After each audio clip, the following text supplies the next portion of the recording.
Communication is a funny thing. It is so easy to have your intentions and meanings misunderstood. And sometimes, two people may even be speaking completely different languages. Signs of the Sojourner aims to represent this through a card game. You know, it's funny, I just looked at Neon White, a game that uses cards to help gamify speedrunning, and now we have this game gamifying conversations with them. What'll they think of next? Signs of the Sojourner is a surprisingly effective game. I really didn't have the highest expectations going in. I'm not usually one to go for the more artsy indie games, but as seems to always be the case with this channel, the game was in a humble bundle, so why not? The story follows you, a nameless character whose mom has recently passed away. It's up to you to take over her local store. To do this, you'll have to travel around to other cities and towns to obtain goods and wares. You start by traveling with a caravan, but can also quickly begin to start forging your own path. As you go, you'll meet new characters, and if you play your cards right, we'll learn about additional areas of the map that you can explore. The people you meet will all have their own lives and stories that you can choose to be a part of. They may even have known your mom and help you better understand who she was when she was on these trips.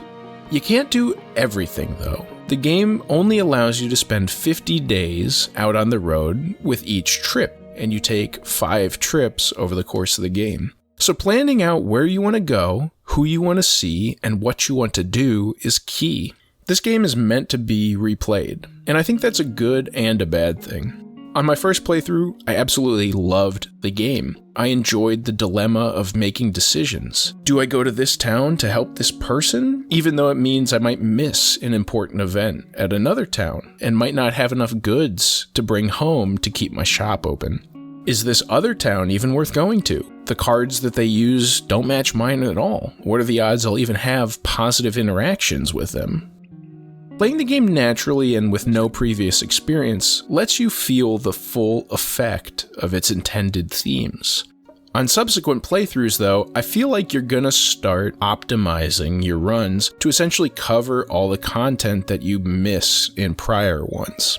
It's unavoidable with a game like this. It's the cost of knowledge. You have it, so you're going to act with that knowledge. But for me, I struggled to get through multiple playthroughs because it really lost that mystery and wonder and natural flow of things, which is what really had me enamored during my first playthrough.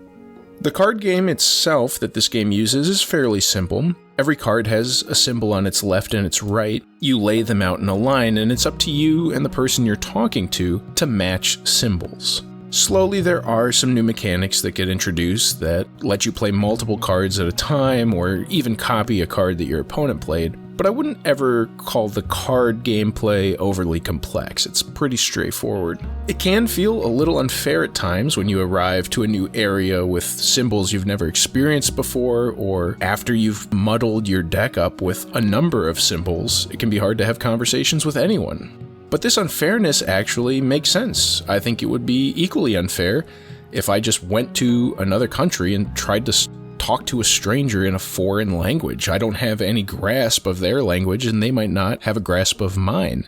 It's going to lead to confusion. It's not going to necessarily bear out positive results.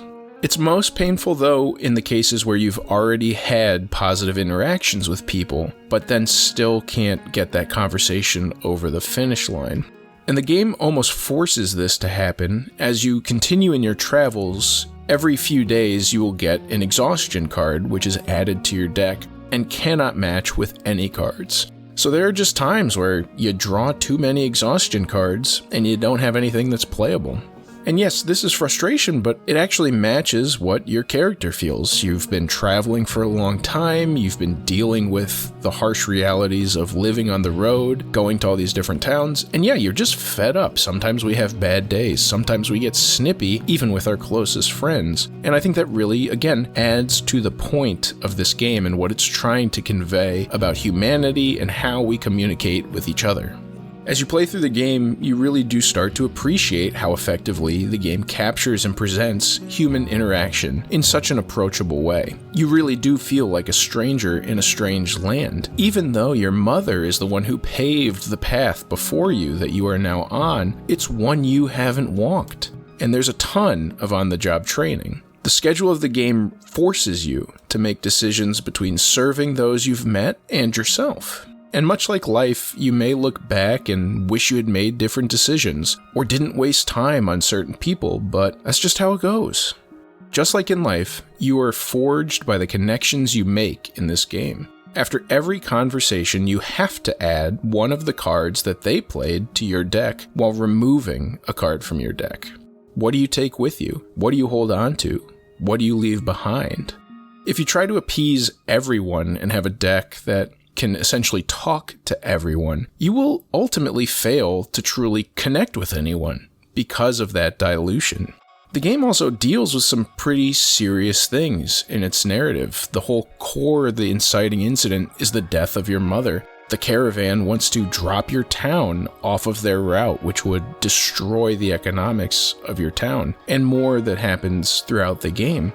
And yet, in spite of all this, the game never feels depressing. It never leaves you wondering why you put yourself through all that. Kind of like life.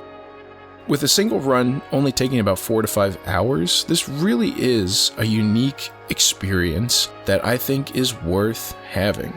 It tells a very unique story in a very unique way, but also in a way that's relatable, and I think that's very impressive. For a final rating, I would give the presentation a 3.5 out of 5, the gameplay a 4.25 out of 5, the story a 3.75 out of 5, for an overall rating of a 4 out of 5, and for value I would say it's worth it. It's a really cool game, it presents really cool mechanics, and it's something we don't really see much of. A game about conversations where the gameplay is the conversation you're having. Give it a shot, I think you might really appreciate it. But what do you think? Do you like gamifying conversations? Let me know in the comments down below what other unique games that sort of take mundane things and gamify them in an engaging way are out there. What should I play next? Leave a comment. If you liked the video, be sure to like the video, consider subscribing to the channel, and I'll see you all with the next video.